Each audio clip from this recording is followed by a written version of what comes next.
यात्रीगण कृपया ध्यान दें। नमस्कार दोस्तों, स्वागत है आप लोग का आपके अपने YouTube चैनल इन्फॉर्म राइट पर। इस वीडियो में आपको दो इन्फॉर्मेशन मिलेंगी। पहला मिलेगा IRCTC की पर्सनल आईडी से आप किस किस का टिकट बुक कर सकते हैं, और अगर आप किसी अलग का टिकट बुक करते पाए गए तो आपको क्या सज़ा हो सकती है। दूसरा, यहाँ पे रेलवे मुआवजा कब देता है, किस कंडीशन में और किस यात्री को रेलवे मुआवजा देता है, दोनों चीज़ें हम इस वीडियो में कवर करने वाले हैं। तो सबसे पहले चलते हैं दोस्तों, जिस चीज़ को हम आम तौर पर सभी करते हैं, IRCTC की हम पर्सनल आईडी बनाते हैं और उससे हम किस किस का टिकट बुक कर सकते हैं। देखिए, रेलवे ने एडवाइजरी जारी की है, इसमें आप अपना, अपनी फैमिली का और जो आपके ब्लड रिलेशन में है, आपका छोटा भाई है, आपके बड़े भाई हैं, आपके पेरेंट्स माता पिता हैं, आप उनका टिकट इससे बुक कर सकते हैं, इसमें कोई दिक्कत नहीं है। इससे अलग अगर आप किसी अपने रिश्तेदार का टिकट बुक कर रहे हैं या अपने दोस्त का टिकट बुक कर रहे हैं, तो वो भी पकड़े जाने पर, जी हाँ पकड़े जाने पर, अभी तक जैसे चल रहा है ऐसे चलता रहेगा, पकड़े जाने पर वो भी उल्लंघन के अंतर्गत आता है, उसमें भी दिक्कत है। साथ ही साथ ये रूल बहुत ज़्यादा सख्त हो जाता है अगर आप किसी दूसरे आदमी को तत्काल टिकट बुक करके देते हैं। किसी दूसरे को, मतलब जो आपके ब्लड रिलेशन में नहीं है, आपके एक तरह से दोस्त को भी हो सकता है यहाँ पे छोड़ दिया जाए, लेकिन तत्काल टिकट के मामले में यहाँ पर ढिलाई बिल्कुल भी नहीं है। अगर ऐसा करते हुए कोई पकड़ा गया तो उसे धारा 143 के तहत जेल में जाना पड़ेगा। जी हाँ, धारा 143 के तहत जेल में जाना पड़ेगा।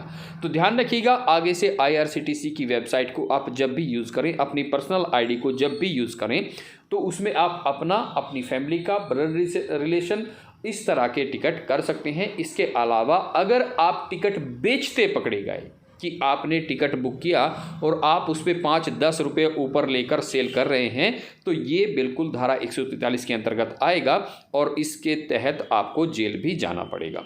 अब दूसरा यहाँ पर आता है कि रेलवे मुआवजा कब देता है। देखिए, इसमें बिल्कुल क्लियर सा एक पॉइंट समझिएगा, अगर रेलवे की गलती है तो रेलवे मुआवजा देता है, इससे अलग रेलवे मुआवजा नहीं देता। जैसे कुछ केस हैं, ट्रेन चल रही है, आप उससे चढ़ना चाहते हैं, आपका पैर फिसल गया, रेलवे मुआवजा नहीं देगा। आप खिड़की पर बैठकर यात्रा कर रहे हैं, यात्रा करते हुए गिर गए, रेलवे मुआवजा नहीं देगा। आपने सुसाइड की या किसी ने सुसाइड की कोशिश की है तो रेलवे मुआवजा नहीं देगा। किसी भी तरह से अगर गलती आपकी है तो रेलवे मुआवजा नहीं देता है। कोई अगर बीमार व्यक्ति है, ट्रेन से जा रहा है, उसकी जाते जाते बीच रास्ते में मृत्यु हो जाती है, रेलवे मुआवजा नहीं देगा। अब रेलवे मुआवजा किन केसों में देता है? आपने टिकट बुक कराया है, आपके टिकट पे इंश्योरेंस सभी के टिकट पे होता है, लेकिन उसका फ़ायदा कब होता है? जब रेलवे की खुद की गलती होती है। कैसे कि आपस में, जैसे आजकल आप देख रहे हैं रेलवे के बहुत सारे एक्सीडेंट हो रहे हैं, आपस में ट्रेनें टकरा रही हैं, ट्रेन पटरी से उतर रही है, उस केस में अगर किसी को चोट लगती है, घायल हो जाता है या किसी की मृत्यु हो जाती है, इस केस में रेलवे मुआवजा देता है। और अगर किसी का गलती यहाँ पर रेलवे की नहीं है, किसी भी तरह से रेलवे की गलती नहीं है, तो रेलवे मुआवजा नहीं देता। कई लोग कहते हैं कि ट्रेन से वो यात्रा कर रहे थे, बीमार थे, उनकी मृत्यु हो गई तो मुआवजा नहीं, ऐसे में रेलवे मुआवजा नहीं देता। ये ठीक उसी तरह से है जैसे आप एक एम्बुलेंस में जा रहे हैं और बीच में जाते जाते अगर किसी की मृत्यु हो जाती है तो एम्बुलेंस वाला जिम्मेदार नहीं होता है। ठीक उसी तरह से रेलवे की भी इसमें कोई जिम्मेदारी नहीं है। अगर आप रेलवे से किसी बीमार व्यक्ति को पहले से लेके जा रहे हैं, किसी को हार्ट अटैक वगैरह भी आ जाता है, तो भी रेलवे मुआवजा नहीं देता।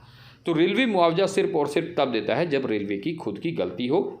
दूसरा, IRCTC से टिकट जब आप बुक करते हैं तो वो पहले वाला अपडेट आप ध्यान रखिएगा, अपना, अपनी फैमिली का, किसी का भी कर सकते हैं, लेकिन अगर टिकट बेचते हुए पकड़े गए और आपका उनसे कोई रिलेशन नहीं है किसी तरीके से, तो धारा 143 लगती है और इसके तहत जेल जाना पड़ता है। तो वीडियो में दी गई जानकारी अगर आपको अच्छी लगी है, वीडियो को आप प्लीज़ लाइक कर दीजिए, चैनल को सब्सक्राइब कर दीजिएगा।